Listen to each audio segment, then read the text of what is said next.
Dear عامر رضا، سر دی black hole میں خوش آمدید، اور ٹی بی ایچ 1 آور شو میں بھی خوش آمدید۔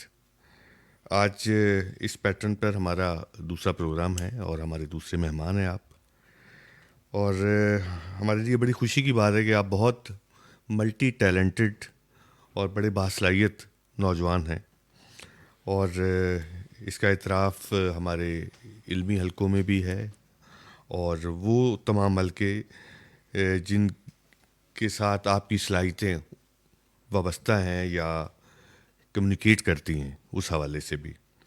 مثلاً میں سمجھتا ہوں کہ آپ میڈیا اسٹڈی کے آدمی بھی ہیں، اور ٹی وی ڈرامہ رائٹنگ کے بھی ہیں، ٹی وی پروڈکشن کے بھی ہیں، افسانے بھی آپ نے لکھے ہیں، پھر آپ صحافت سے بھی کسی نہ کسی انداز سے وابستہ ہیں، لیفٹ کی جو موومنٹ ہے اس کے ساتھ بھی جڑے ہوئے ہیں، اور پنجابی لینگویج اینڈ کلچرل جو ایکٹیویزم ہے اس حوالے سے بھی آپ کی ایک شہرت ہے، اور اس کے علاوہ آپ لیبر ایشوز کے اوپر بھی آپ نے کام کیا ہے۔ آپ کے جو ڈرامے ہیں وہ مختلف پرائیویٹ چینلز اور سرکاری چینلز پر جی سر، بھی چلتے رہے ہیں، ریڈیو میں بھی چلتے رہے ہیں، اور اس کے علاوہ آپ کو بی بی سی پہ بھی پنجابی ایکٹیویزم کے حوالے سے آپ سے جو ہے رائے لی گئی ایک مختلف ایشوز مذاکرہ کے اوپر، بس مذاکرہ۔ آپ بھی تھے اس میں۔ جی جی، تو یہ ساری جو صلاحیتیں ہیں اس کے اعتراف میں آپ کو ہم نے مدعو کیا کہ بہت شکریہ اگر سر۔ آپ ہمیں رونق بخشیں، تاکہ ہم ایک شخصیت اتنی ملٹی ڈائمینشنز کے ساتھ مختلف تجربات سے جو گزرتی ہے، جس انداز میں وہ سوچ رہی ہے، جس قسم کے رد عمل کا ان کو سامنا ہے، جس قسم کے رسپانسز سے وہ گزر رہے ہیں، اور اس کے نتیجے میں جو شعور ان کے یہاں آ رہا ہے اور جس کو وہ ایکسپریس کر رہے ہیں اور کمیونیکیٹ کر رہے ہیں، ان سب پر ہم بات کریں گے۔ اور so welcome. Sir thank you very much مجھے بلانے کا، اور اسپیشلی بالکل دوسرے شو میں مجھے بلانے کا بہت شکریہ آپ کا۔ تو کچھ آج کل کہاں، آج علامہ اقبال اوپن جی یونیورسٹی سر، میں اوپن پروڈکشن کے یونیورسٹی ساتھ ہیں میں، جی آپ؟ جی، پروڈکشن کے ساتھ۔ رائٹ۔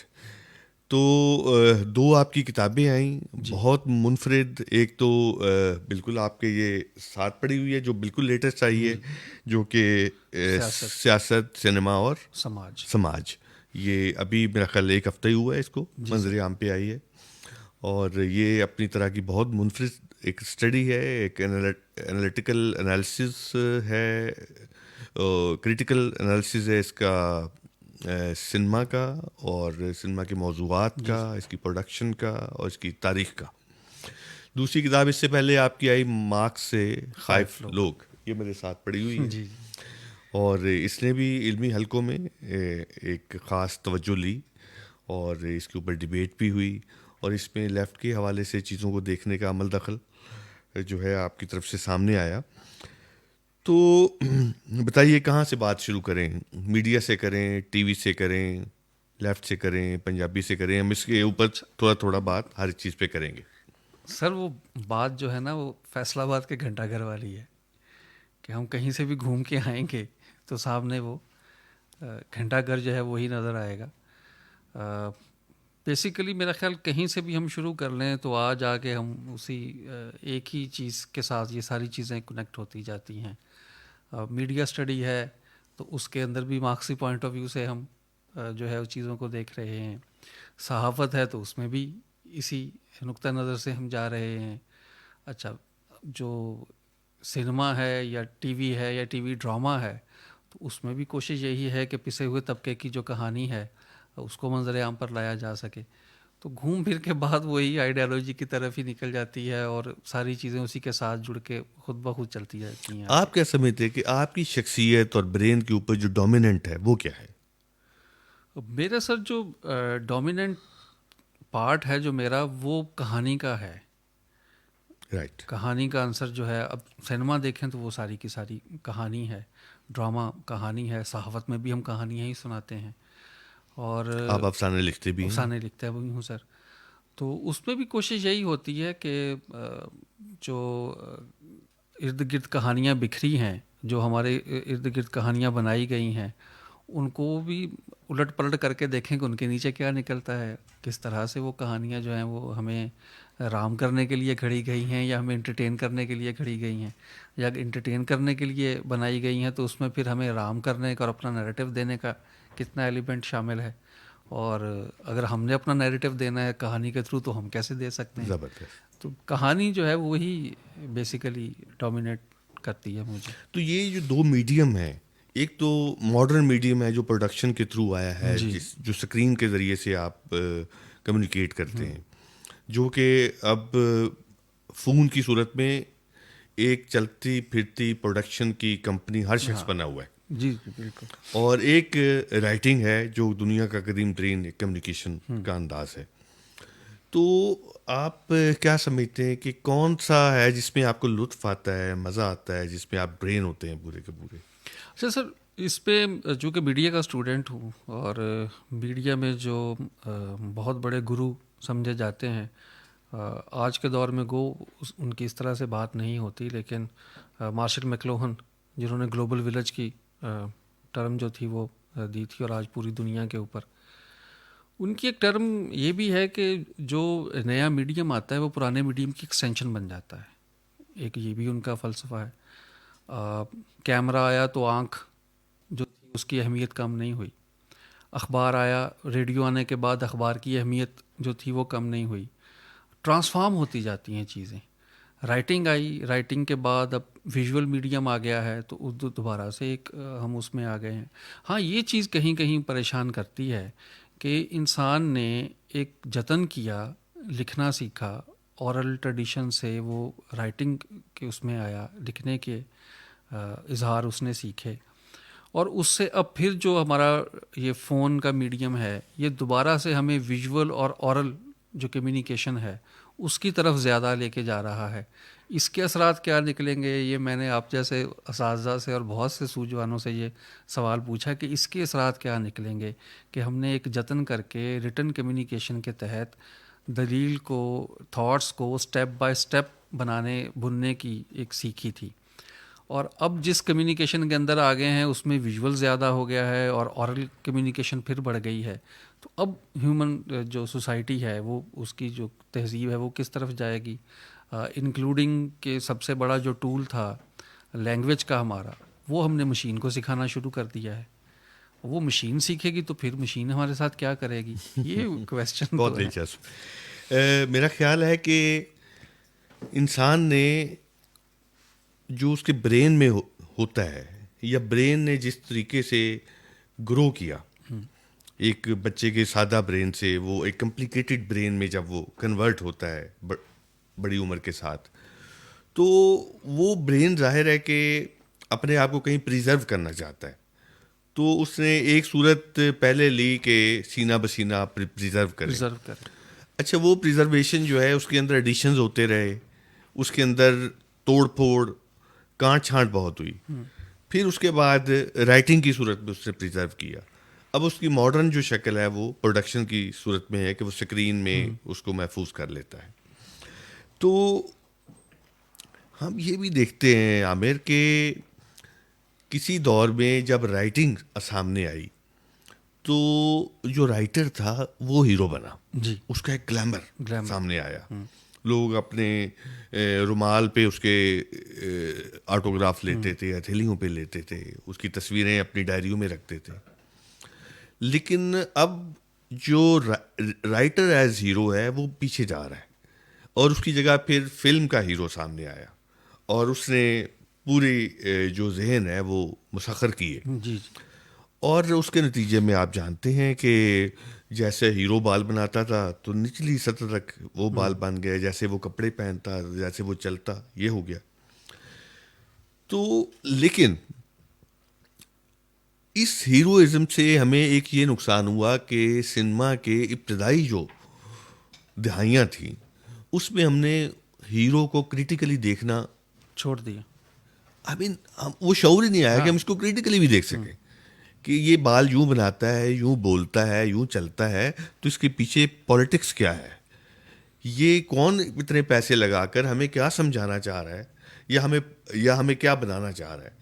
یہ جو ایک کریٹیکل اسٹڈی ہے پروڈکشن کی، رائٹنگ کی، یا یوں کہہ لیں کہ سنیما کی، اسکرین کی، ڈرامہ کی، یہ ہمارے سامنے، مجھے یاد ہے کہ 70s میں آلموسٹ کوئی انالیسز اس کے اوپر بدلنا شروع ہوئے، اور اس کے بعد آپ کی کتابوں تک آتے آتے ایک بہت میچور فارم میں socio political, cultural, linguistic, economic angles کے ساتھ ہم سنیما کو دیکھنے لگے. اس پہ ذرا بتائیے کہ یہ کیسے آپ کے توجہ کا حصہ بنا. اچھا، پہلی بات جو آپ نے کی وہ بالکل ٹھیک ہے.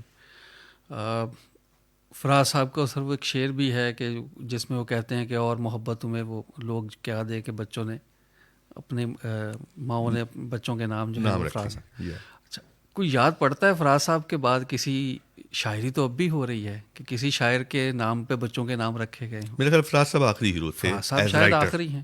اچھا، غالب نظر آتا ہے ہمیں، اقبال نظر آتا ہے، اس کی فیض صاحب کی نظر آتی ہے کہ لوگوں نے متاثر ہوئے ایز اے رائٹر اور ان سے یا شاعر کی حیثیت سے ان سے متاثر ہوئے اور بچوں کے نام رکھے. اچھا، اب ہمیں نظر آتا ہے ٹی وی ڈراموں کے کریکٹرز، ان کے جو نام ہیں وہ بچوں کے نام کے اندر ٹریول کر رہے ہیں، اور وہ نام ہمارے انڈیجنس نہیں ہیں.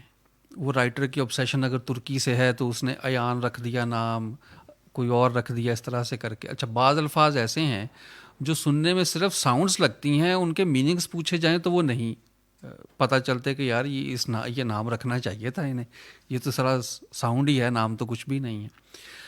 تو شاعر اور رائٹر چلا گیا پیچھے، کریکٹر جو ٹی وی نے دے دیا، جو فلم نے دے دیا، اس کے علاوہ جو پاپولر تھیٹر، جو پاپولر کلچر سے ایمرج ہو گیا، اس کے نام کے اوپر نام رکھنے شروع کر دیا، اور سوسائٹی کو انہی کریکٹرز کی نظر سے ہم نے جو ہے وہ دیکھنا شروع کر دیا.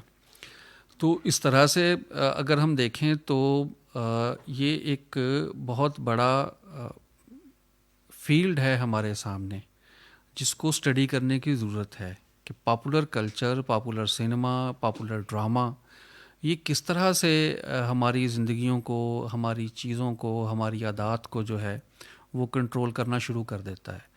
اچھا، مجھے یہ لگتا ہے کہ فلم جب دی اینڈ لکھا آتا ہے سینما میں اسکرین کے اوپر، فلم وہاں پہ وہ 3 گھنٹے کا شو ختم ہوتا ہے. اس فلم جو ہے وہ اس وقت شروع ہوتی ہے کہ جب وہی آڈینس سنیما ہال سے باہر نکلتے ہیں. ہمارے استادوں میں آتے ہیں ریاض محمود صاحب، ریڈیو پاکستان لاہور کے بہت منجھے ہوئے اور کوہنہ مشق پروڈیوسر، بہت بزرگ. وہ کہنے لگے کہ یار میں نے جب دلیپ کی پہلی دفعہ فلم سنیما میں دیکھی نا تو مجھے ایسے لگا کہ جیسے کوئی تازہ ہوا کا جھونکا آیا ہے. میں نے کہا سر وہ کیسے؟ کہتے یار اس سے پہلے ہیرو آتے تھے، وہ تلوار قسم کی ان کی مچھ ہوتی تھی اور وہ بڑا اونچی آواز میں گلا پھاڑ پھاڑ کے بولتے تھے. تو دلیپ صاحب آئے تو بال اڑ رہے ہیں اور ایک بالکل خوبصورت سا نوجوان اسکرین کے اوپر، مہذب لہجہ. کہتے میں فلم دیکھ کے باہر نکلا نا لاہور میں، تو اس دن یہ بہار کا کہتے موسم تھا، تو ہوا چل رہی تھی تو میرے بال اڑے، تو مجھے لگا کہ جیسے میں دلیپ کمار ہوں، تو میں نے بالوں میں ایسے ہاتھ پھیرنا جو تھا نا وہ شروع کیا. یعنی یہ فلم کا امپیکٹ ہے.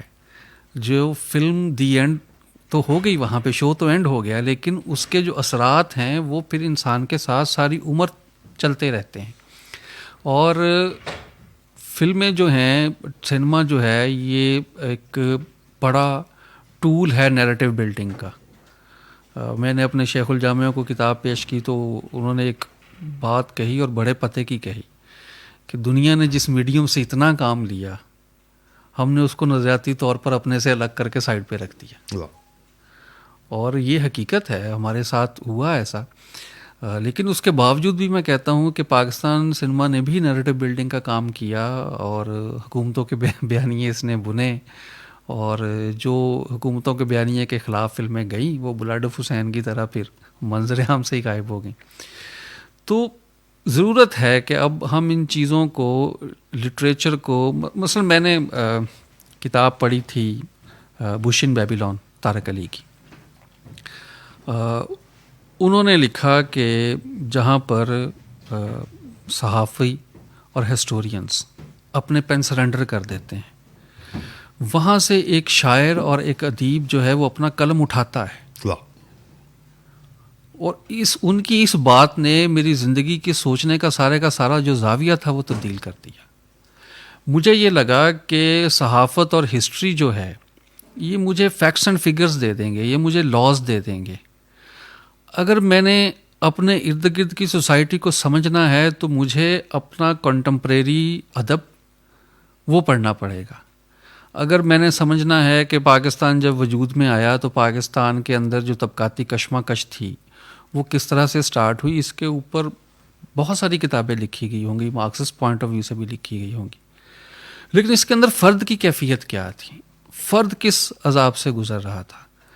تو مجھے یہ لگا کہ مجھے یہ سمجھنے کے لیے مجھے پڑھنا چاہیے خدا کی بستی، کیونکہ جتنا رچ ٹیکسٹ اس وقت کا وہ ہے، ایک نئی ریاست جو نوآبادیاتی نظام سے باہر نکل رہی ہے، باہر آ چکی ہے اور وہ ایک انڈیپینڈنٹ ریاست کے طور پر اپنا آغاز کر رہی ہے، اس کے اندر طبقاتی کشمکش کے بیج جو ہیں وہ کس طرح سے بوئے جا رہے ہیں. اور جو آخر پہ وہ شوکت صدیقی صاحب اس کا اینڈ کرتے ہیں کہ وہ جو خان صاحب ہوتے ہیں کہ ان کے بچے جو ہیں وہ تو کولمبو پہنچ جاتے ہیں اور راجہ جو ہے وہ جیل میں پہنچ جاتا ہے، اور اس کا بھائی جو ہے وہ ٹرانسجینڈرز کے ساتھ گانے بجانے کے لیے رہ جاتا ہے. تو شاید مجھے لگا کہ یہ زیادہ بہتر میڈیم ہے کہانی جو ہے انالیسس کرنے کا سوسائٹی کا. تو یہی مارکس سے خائف لوگ اور سنیما سیاست سماج پھر اسی کے آف شوٹ ہیں جو نکلتے آئے ہیں.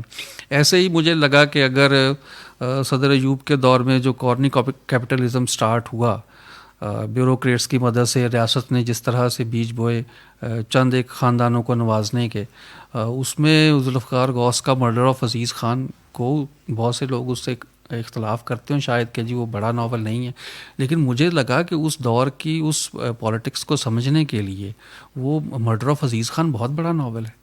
اور اگر آپ ان کو سمجھتے ہیں اور خدا کی بستی کو ساتھ ملا کر دیکھیں تو بہت ساری چیزیں ہمارے اوپر نہیں کھلتی ہیں. پھر عبداللہ حسین کا نادار لوگ، اس سے بڑا تجزیہ میرے خیال میں نہیں ہو سکتا جو پیپلز پارٹی کا دور رہا اور جو بھٹو صاحب کا دور رہا، جو نادار لوگ نے کیا ہے، کسی پارٹی کا نام لیے بنا کیا ہے، اور جو پارٹی کے لائلسٹ تھے پھر ان کے ساتھ کیا ہوتا ہے. اور آج بھی وہی کچھ ہے، پارٹی کے جو لائلسٹوں کے ساتھ جو کچھ ہوتا ہے اور جیسے چلتا ہے وہ سارا کچھ. یہ بہت اچھی بات آپ نے کہی کہ حقیقت ہے کہ جو ایک رائٹر کا رول ہے، اب رائٹر جو ہے ملی نغمے لکھے یا ملی نغموں کا انالیسس کرے کہ کس قسم کا پیغام دیا جا رہا ہے اور اس کے ذریعے سے کن استعاروں کو، تشبیہوں کو استعمال کر کے اور بٹوین دا لائن جو میسیج ہے وہ کیا دے کے ہمیں کیا بنایا جا رہا ہے، اور جو ہمیں بنایا جا رہا ہے اس بنانے کے پیچھے کیا چھپایا جا رہا ہے. تو یہ رائٹر کا کام ہے. اور ہمارے ہاں رائٹر کا یہ کام جو ہے، یہ آپ کیا سمجھتے ہیں کہ چاہے وہ سنیما کا تجزیہ ہو، چاہے وہ ادب کا تجزیہ ہو، چاہے وہ صحافت کا تجزیہ ہو، یہ ہمارے ہاں ویک ہوا ہے یا پیچیدہ ہوا ہے یا اس سے ترقی کی ہے؟ مجھے بتائیے کہ کم از کم ہماری جنریشن تک آتے آتے کیا اس کو آپ کیسے دیکھتے ہیں؟ سر مجھے یہ لگتا ہے کہ جو انڈیپینڈنٹ ادیب ہے، جو لکھاری ہیں، ایک تو معاشی حالات ہمارے سب کے سامنے ہیں، ان کے ریاست نے انہیں تسلیم نہیں کیا. آپ آج بھی نادرہ میں جائیں اپنا شناختی کارڈ بنوانے کے لیے، اس سے پروفیشن آپ سے پوچھے، آپ کہیں کہ آپ رائٹر ہیں، تو وہ کہے گا کہ اس کا خانہ ایگزسٹ نہیں کرتا. یعنی آپ کے سب سے بڑے ڈیٹا بیس کے اندر ایز اے رائٹر آپ ایگزسٹ ہی نہیں کرتے، کیونکہ رائٹر جو ہے پاکستان میں اس کو پیسہ نہیں کماتا. پیسہ نہیں کماتا، آپ اس سے رائٹنگ سے پیسہ نہیں چونکہ کما سکتے، لہٰذا پروفیشن نہیں ہے. اچھا، چونکہ اب پیسہ جہاں سے آپ نے کمانا ہے وہاں پھر آپ کو سیٹ کو کنٹرول دینا پڑتا ہے. اب سیٹ کا جو کنٹرول ہے وہ ادب کے اندر بھی بڑھتا جا رہا ہے، وہ صحافت کے اندر بھی بڑھتا جا رہا ہے. صحافت میں تو ایک آپ کہہ لیں کہ مکمل طور پر جو ایڈیٹوریل کنٹرول صحافیوں کے پاس تھا وہ بریک ڈاؤن ہو چکا ہے، وہ